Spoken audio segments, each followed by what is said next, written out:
Well, good morning everybody. I was so excited when I got the invitation to give a presentation here on the conference. What I want to talk about today is about the impact of XXX on the psychosocial functioning of these girls. The title is Getting Through the Day, because I think it's really important that these girls getting through the day on a relaxed and confident way. As I told you, I'm Marit Bierman and I work at the University of Leiden. This university is pretty old, it's the oldest one in Holland, so we're pretty proud of it. I work at the psychiatry department, the psychology department for children and adolescents, and I lecture there, and we do research, and we have an outpatient clinic.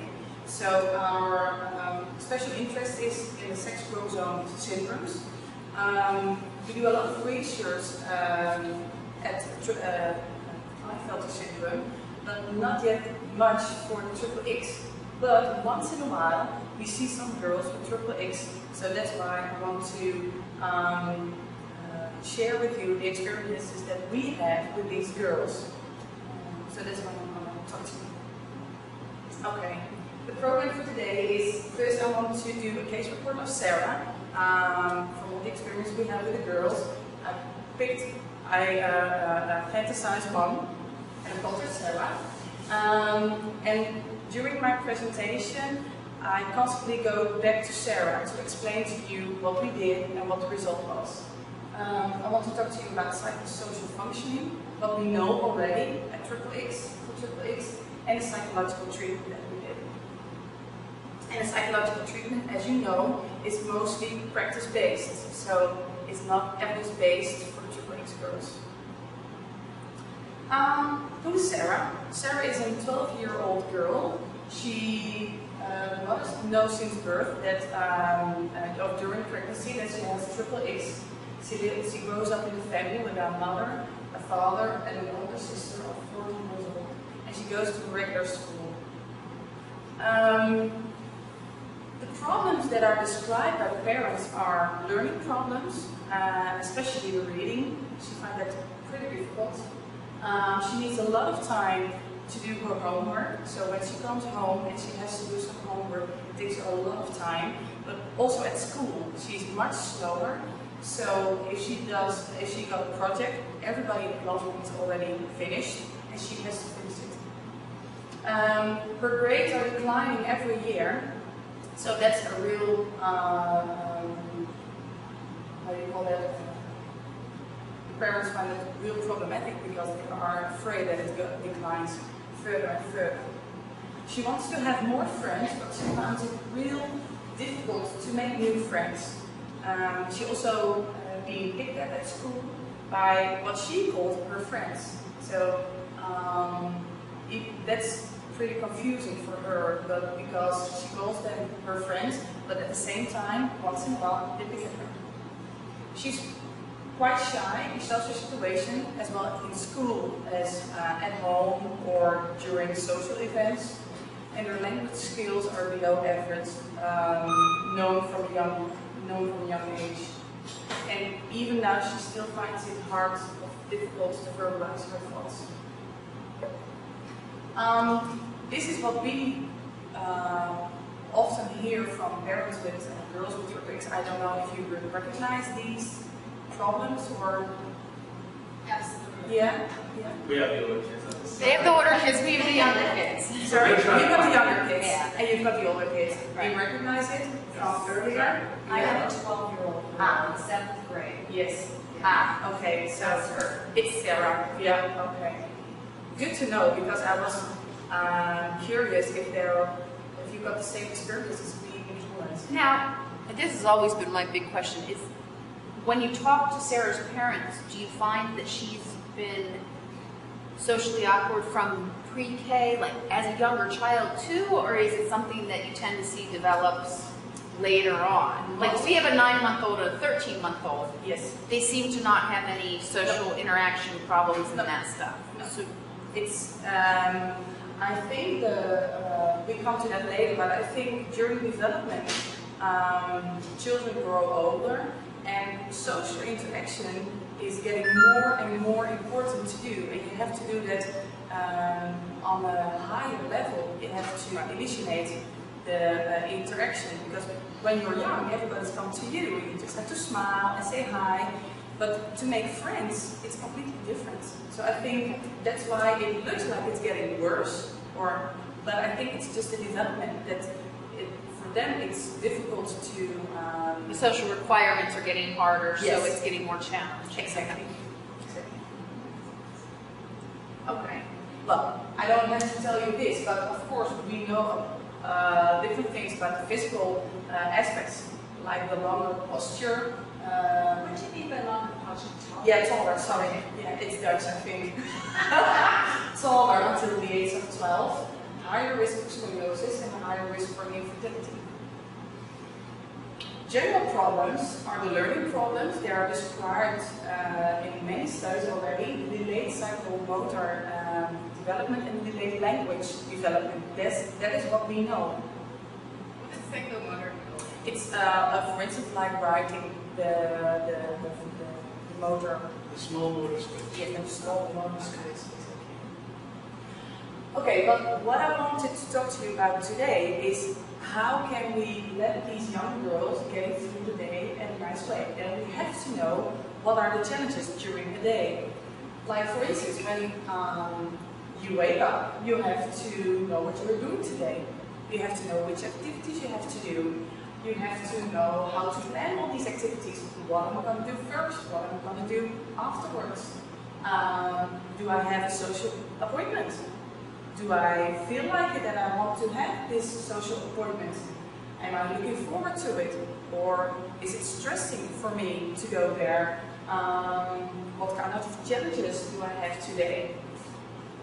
So what is important is to be able to carry out all these activities, but you need all kinds of different skills. And the most important thing is that it has to be on a relaxing way. And the positive self-esteem is so important for growing and developing. So that's our aim.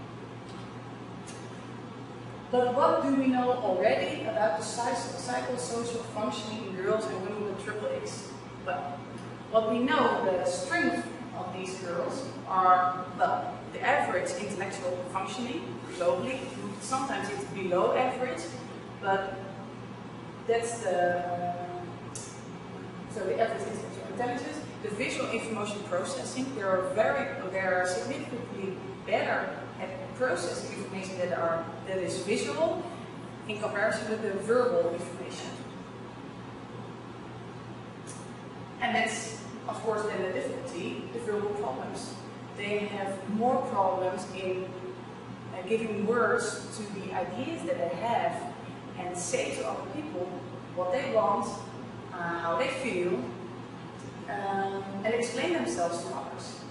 Another thing that we know from research is the attention problems, and I think that is an important one. Other cognitive functions are still unknown.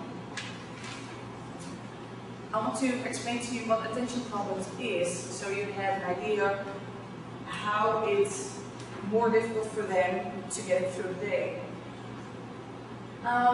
Processing general information, like this is all the information you get during the day. Like for now, you see a lot of things, you hear me talking, you hear the sound, a lot of information you have to process. But you can't have it all, you can't process all the information. You have to select it. You have to select what is relevant and what is irrelevant. If everything is relevant, that can't be, because you can't process it anymore. You have to select it. So you need a selection ability, and in that way, the relevant information you process, and the other information is irrelevant. For instance, right now, I see a lot of things. I see you looking at me, you're listening to me, I see somebody's writing, I see a telephone, I see a cup, I see all kinds of things. But for me, it's not relevant to look at her writing, because it doesn't matter for me. I have to focus on my presentation. If I do, and I look what she's writing, or see what the telephone looks like, I get distracted. And the chances that I forget my presentation is really big. So I have to focus on that, what is important for me, and leave the irrelevant information out. The thing that is, and that's what we call attention. And attention you need for a lot of things. You need it in classroom, you need it at home, and we always think that attention is something you need at school to learn. But it's also very, very important in all kinds of situations during the day. For instance, here, it's a big mountain here, and well, I think you've got a lot of things to see, the buildings, the view, all the people walking here, but you can't focus on everything. You have to select it. So, another way to explain to you what attention is, look carefully. I hope it works. Who was it? Justin Timberlake. You knew it! You knew the cartoon! Did you also see it? I didn't know who it was, but I saw a guy. You saw a guy, and you? Also a guy? Okay, but it went really fast. Oh, you're good. Now, you saw it? It's more easy. In this way, it's even more easy to do. And that is, I think, the case with girls with triple X. They've got attention problems, and it slows down the processing information. So giving them more time gives them the opportunity to process the relevant information.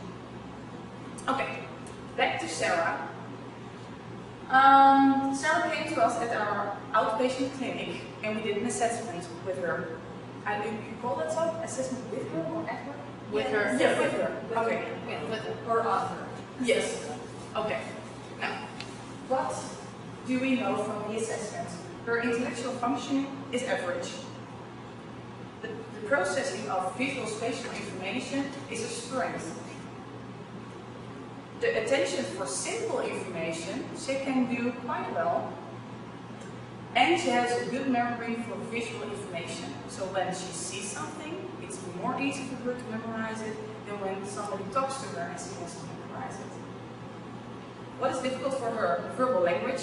So not to talk, to say what she's meaning, to say what she's thinking. The attention. And especially she needs more time. If she got more time, it's going better. But if it's more information she has to do it all by herself, pick the relevant information instead of the irrelevant information, you see that she's overloaded, and she wants to lower the speed of information processing. But sometimes you can't. For instance, in the classroom, the teacher just keeps on talking and keeps on explaining, and you can't slow down. Well, if you ask, of course, but then it's more difficult for her. So probably what happens is you get overloaded and don't know anymore what the teacher just told you. The visual motor skills and the planning skills are also below average. Visual motor skills is again the writing, for instance. And the planning skills, what do I mean by that? That's the ability to organize the activities you want to do. Just thinking of the day, what do I have to do today, what homework do I have got, okay, I've got English, I've got biology, okay, where do I start, what do I first, and what do I have to do for it. So that's the planning skills. So the result is of those below average cognitive skills is that the listening to the teacher is more difficult because it goes too fast. It takes her more time at school, but also for her homework at home. And giving answers to the question that the teacher is asking her, or other children are asking her, is also pretty difficult for her. It is difficult for her in the classroom when the teacher asks, well, does anybody know? It's then for her difficult to answer, but also with the exams, to write it down, verbalize the ideas that she has. And what she told us, Sarah, is that she often has a feeling that she knows what she wants to say, but she just can't. she doesn't have the words for it. So that's quite frustrating, I think. What else do we know from the assessments? We also were interested in the emotional functioning, because I think that's really important to be happy and have a more self-esteem. But what we know is that she's anxious, especially in social situations. She's shy, and anxiety increases. She got mood swings and a low self-esteem. And I think to understand why it's particularly in social situations, you have to know what is social functioning. What do you need for it? Okay. One thing is that social functioning is not just one skill, but it's several skills. First, you have to know and see all the social cues. There are a lot of social cues, and you have to see them. You have to notice them. For instance, you have to know how somebody talks, because you know then in the way somebody says it, probably which emotion somebody has. You have to look at his face, you have to look at his body, and there are all kinds of social cues, and you have to see them separately. Like, for instance, if I look like this, you see me standing in a way that you think, oh, but just by seeing it, you see me seeing my hands on my sides, you see me rolling my eyes, looking away. But then probably you give meaning to it, because it was I think I look a bit bored to you, a little bit uninteresting when I look like this, right? So you give meaning to it, and afterwards, at the last point, there's a social reaction following. Probably, if I'm standing all the time like this and talking on to the other way, you're not listening anymore. And you think, well, that lady, I don't know what she told me, but it's not interesting, because that's what I showed you. Unfortunately, we don't know in what way girls with triple X do on these social functioning skills. We don't know yet, but we think that maybe something is more difficult for them. But what we do know is that the result of it, we know the result of it, because we know they're shy, we know the emotional and social withdrawal, we know they have difficulty forming peer relations, we know that the chances of depression is bigger, higher, and also anxiety. That's what we already know, but we don't know exactly how it works. So I think, and we discussed that also in scientific days on Thursday and Friday, we discussed that with a group of researchers, that it's quite important to know the mechanism underlying these social problems, because it is a problem. Yeah? Okay. Back to Sarah. What is our conclusion? We know Sarah is a bright girl. What's a bright girl? Bright. Oh, you don't say that in English? I'm sorry. Bright. I think it's Bright and intelligent. Yeah. B-R-I-G-H-T. It's completely different. Okay, sorry. She finds it more easy to process visual information in comparison with verbal. It takes her more time to process information. She's got a good memory, but she's an anxious girl who has a low self-esteem. She wants to make friends and talk to other girls, but she found it so difficult to do that. And I think that the language and time pressure is very important, because social interaction is going so fast. And you don't have the time to think, okay, what am I going to do now, or what am I going to say? No, it's already happened, and you're too late. And I think that's the feeling that she has constantly. And sometimes she feels depressed. Okay, so again, there are no psychological treatments for triple X, or at least not evaluated. But there are evidence-based psychological treatments for anxiety, and that was the focus for the treatment for Sarah. And I want to explain it to you. So what we advised was, in cooperation with the parents, we informed the school of her strength skills and the weaker skills, that they know exactly how to help her and stimulate her. So we asked the school to give her more time. We asked the school for a tutor, you call it? Yeah. So she has more individual attention. We also advise the individual psychological therapy to lower the anxiety and be a more confident and positive mood. And we had, I don't know what's the word in English, but we advised the education conversations, like one-on-one talk with the parents, to explain to them what the mechanism was with Sarah, why she has these problems, but also to involve the parents in the treatment of Sarah, so that they can stimulate her also at home what she's learned in the treatment. Okay, let's start. Important question is, of course, how can we change the way we feel? How can we make somebody more confident, give somebody more self-esteem, and give a more happy feeling? To know how it works, I think it's important to understand what makes somebody get a particular emotion. So you have to know what is the situation that you have to know what somebody is thinking, you have to know what somebody is doing, and in that way you know why somebody has a particular feeling, and you know what the consequences are. An example. The situation is, it's 11 p.m.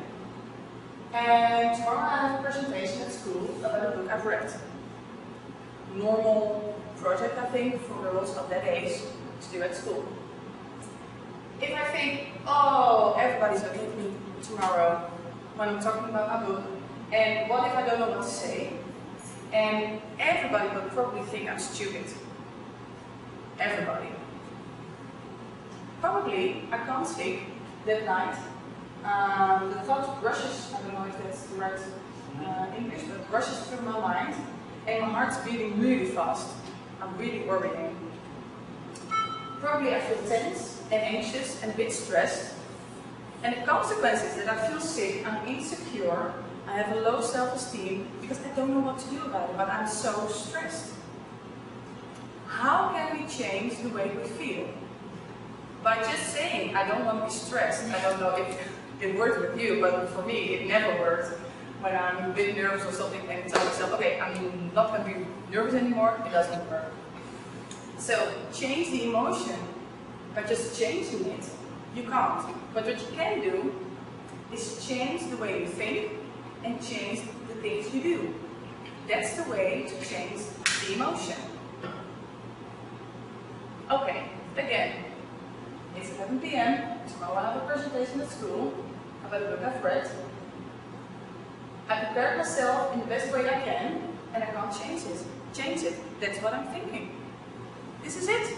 I did my best. There's nothing more I can do. I don't care if children laugh at me. They're stupid if they laugh at me. It's their problem, not mine. Probably when I think that, I'm going to read a book, just a normal book. I'm going to go out of bed to drink something or whatever, but do something else instead of worrying. That's a way to feel differently. So probably I'll be more relaxed, less anxious. And indeed, have a better time and sleep better. It sounds quite simple, I think, but it works. It works. And what I want to do now is explain to you a few techniques that works, I think, really good, especially with these girls also, to how to change the way they feel. So, the goal of the treatment of Sarah is to increase the self-esteem and lower the anxiety, and give her some strategies to handle difficult situations. One first important thing is that you have to know, it's important to know what you feel. If you don't recognize that you have an emotion, and what emotion it is, it's quite difficult to change it. So you have to recognize it. For instance, I don't know, for you, for me, it was the first time that I was in LA now, that I am in LA. Is it for you also the first time to go to a conference like this? Yes? Anybody been here before? Yes? You were here last year? Yes, okay. So probably it is more exciting when you come here the first time than when you've been here before. Did anybody knew other parents when they came here? No? Okay, so first time, knowing nobody yet. On a scale of 0 to 10, how high was the intensity of the anxiety, you think? Or the excitement going here? 5, 6, a bit harder for you. 5, okay, okay. And I'm curious, for you? For me, No, sorry, for that lady on the back. it was really hard. We made a whole vacation out of it. Okay, so you had a fun time. Ah, so it was like 3 or something. Positive, excited. Yeah. Oh, 9. Positive excitement. But for the tense, of how you call it in English, the anxiety, or hey, you get a bit tense, you're worrying, well, how does it work? Do I get to know other people? How did it go? So you get to worry, probably, when you come here for the first time. But when you've already been here, it's like, oh, well, I know it's going to be okay, and I'm not going to worry.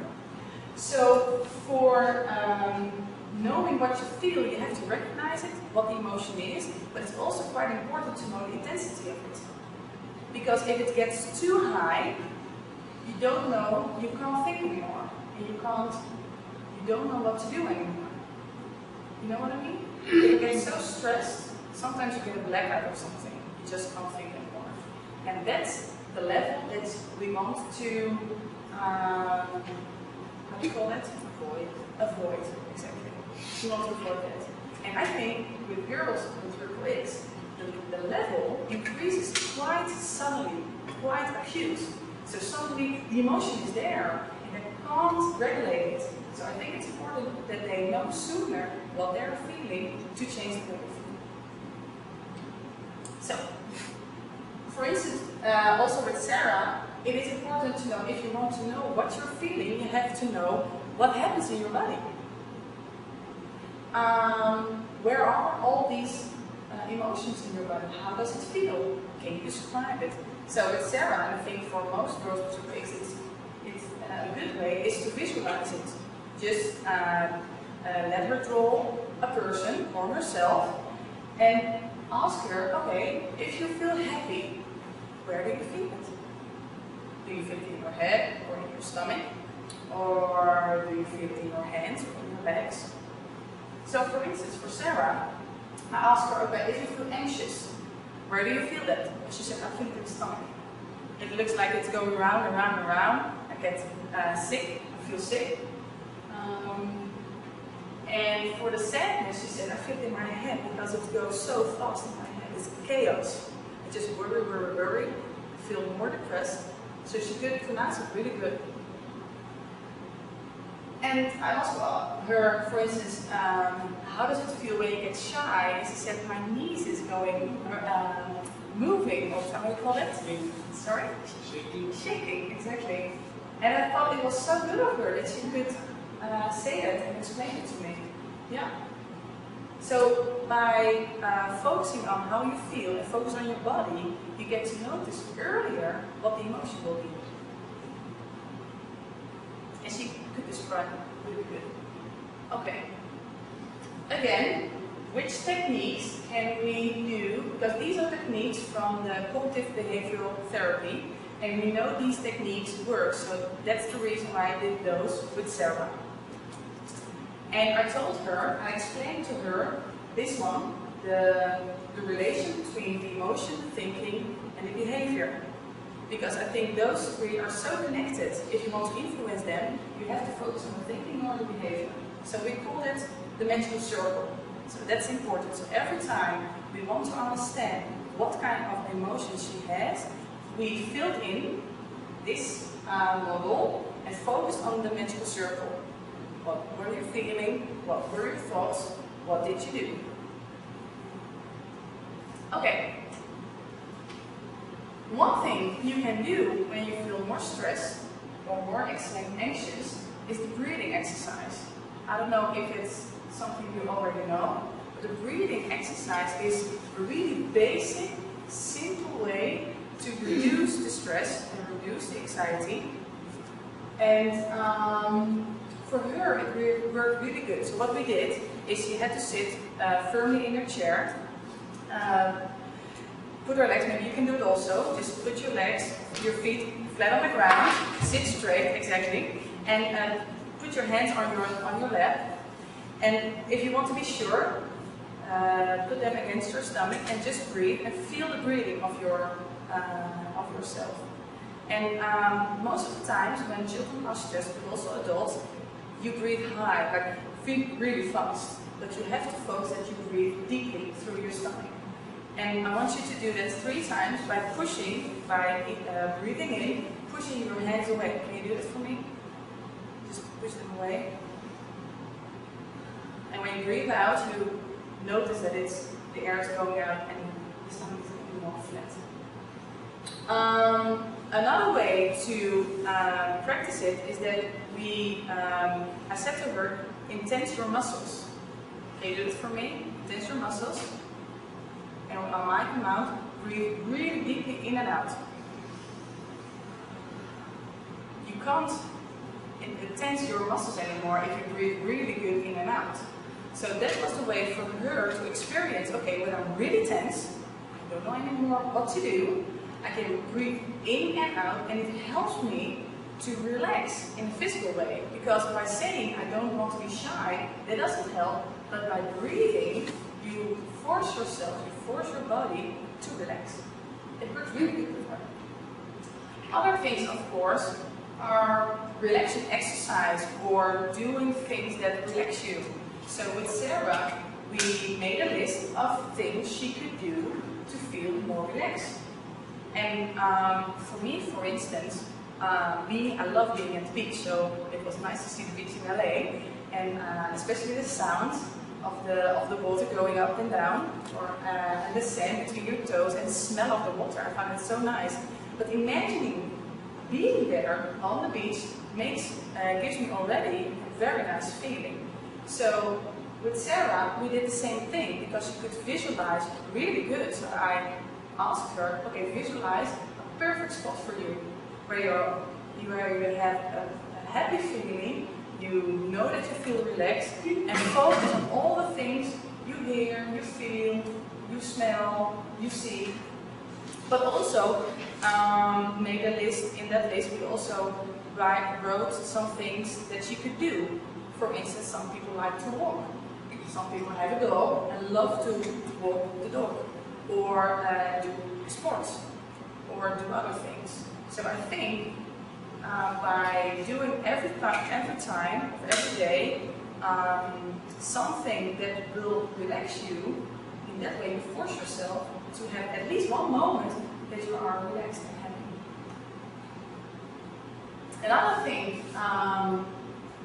that is really important to change the way you feel is the way you stand or sit. Of course, Charlie's Angels are so great because the way they stand, they are like real confident. So what I taught Sarah is when she's standing, she has to stand straight. Head up, shoulders a bit behind, standing with the legs a bit, and stand or sit firmly. And in that way, it feels differently. If I stand like this, I'm sorry, it doesn't look very nice to you, but it doesn't feel good for me either, because I feel so small and so insecure. But by forcing myself to stand straight up, it helps. But the difficult thing is that most emotions, you see that by the way somebody is standing or sitting. Because when I'm like this, you notice that I'm not feeling very well. So by notifying the way you're standing, you know also what you're feeling. And by changing the way you stand or sit, you can change the way you feel. And it works really good. We do that through the mirror, and we're standing next to each other. And then I do one standing and she does the other one. And it was quite fun for her to see. So it was really laughing, especially when she stood firmly and I was like this. So, yeah. Okay. Other things that you can always do, and I we did that also with Sarah, is giving her words and sentences that she can always say on those moments that are the most difficult ones for her. And the difficult moments for her were the moments that somebody is asking her something and she doesn't know what to do, or doesn't know what to say. Or she is in a conversation with other children or other people, and she's just thinking of, okay, what am I going to do now? So, especially when somebody is asking her a question, we say, okay, what you can always do is say, let me think about it. Just give yourself more time, because we know children with triple X need more time. So, we learned her to give herself more time by telling that to somebody else. Or say, oh, it's a difficult question, can you give it to me? Just give yourself more time. Or I don't understand what you mean. Just give yourself more time. And that's really important. And by doing that, she feels instantly more relaxed. She go, yeah. Okay. Another thing, things you can always think, is a visualization exercise. And it's this is a real good one to do during the breathing exercise, because you have to close your eyes and visualize, but fantasize the perfect spot. And what we do then is that she has to focus on the things she sees, the things she hears, the things she smells. It's like the exercise that we did just before with the beach. But for Sarah, she imagined a spot that didn't exist, but was in her mind, and that was the perfect one for her. So every time she couldn't sleep at night or worried a lot, the assignment was to do the visualizing exercise. And by doing that, she became more relaxed at that moment. Oh, sorry. Another thing that is really important in changing the way you feel is thinking powerful thoughts. Give yourself compliments. I'm a very nice girl, or I'm a very nice guy. And think of all the things you can do pretty good. So I think I'm here in the US. English is not my first language, but I think I'm doing quite well in English, even though I don't know all the words and I have to ask you, I'm doing pretty good. And by saying that to myself, I get more confident. But if I think and say to myself, oh, I didn't know the words, I have to ask all these people, and what do they think? Oh no, I look stupid. I probably feel less confident. By saying to myself, did a pretty good job. Other things you can think is, although I find it hard to do and feel tense, I know that I'm good at, so feeling the things you're good at. Or I know I need more time than others, so I have to take that into account. I need more time, that's it, nothing more, nothing less. So, I thought the cartoon was perfect because you can choose the way you look at yourself. I think that's the choices you have. It's, yeah. Okay, so, in summary, the way you feel you can change by relax and do the exercises like the breathing or the visualization. Stand and sit firmly so you feel strong and you feel better. Get more confident. Think happy thoughts like the visualization, but mostly think the powerful thoughts. And that is something I think that parents can do constantly to their children. By constantly saying to your child what you think she did good, what you are proud of, you are an example for the child to think, oh, okay, well, if my mom tells me that, well, probably it is. And you help, you can help the child with that. Okay, this is a team I work with in Leiden. And unfortunately, just what I say is that those treatments have never been evaluated with the triple X girls. I think that it's some goal we have to set in the future, and we talked about it on the conference on Thursday and Friday. But I think what the primary goal should be is to know the mechanism And then we can create a specific treatment for these girls. And I think in the meanwhile, we have to do the best practice based treatment. And I think that's the best. Okay. Thank you very much for your attention. And I hope you have a nice day today. And maybe until next time. Thank you. I really am amazed at how well you do. Really? Thank you. Speaking, because I know it's not your first language. No, it isn't. Great job. Thank you. That's really nice. Yeah. And I really, I think that you're right on the same course I'm on with the breathing and movement. And, you know, a couple of things I've seen is that there's a website called parentkids.org. Yeah. And they're doing that body mindful awareness. Yes. Yeah. They're taking little, I forget what you call them, those little toys that you blow on, like a windmill. Yeah. Yeah. It's a way of asking the kids to breathe. And then they're also using a stuffed animal on your belly to Push that away. Yeah. There were really good techniques. Yeah, and the most difficult part for Sarah was that she couldn't give the words to the things that she was feeling. So I love the thermometer idea. Yeah, so I said to her mom, every time you see that Sarah is feeling in a specific way, tell her, I see that you are feeling a bit tense. I see that you are happy now. I see that you are a bit sad. Is that the case? Constantly putting a mirror for the child and give the words, because I think that's really important. By giving the words, you get more control. But because they don't have the words, they don't feel that they have control. So that's been a big revelation for me, is not having the words, because I do notice with our daughter that she doesn't have the words to say something, and you know, in the past I've gotten a little impatient with getting her response, so this is really important for us to hear. Yes, and especially for Sarah, it was really good to say, I need more time.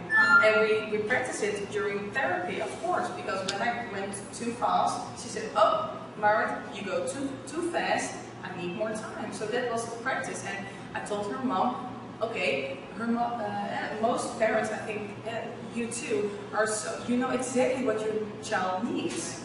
But sometimes you are, we see that the parents are too fast in their reaction to help the child. So the assignment for the mother was, okay, if you see that she doesn't know what to do, tell her to ask. Tell her that she can ask you to help her. That she has the control and not that the environment or the parents or other important persons help her automatically. In that way she gets more control and more confidence. So I think that's a really good way. And she has the age, she's 12, so she can do that. Yeah. Yeah, the more you can empower these girls to speak up for themselves, I think that's very powerful. Yeah. Yeah, and they have to, for her it's very important to say what she needs. I think that's the most important thing. I need more time. Okay, that's it. You go too fast. Okay, I need more time. Yeah. And to let her know that it's okay that she needs more time, that there's nothing wrong with that. I think that is what we call the psychoeducation. Psychoeducation. Yes, it's really important. Yeah. Are there other questions or no?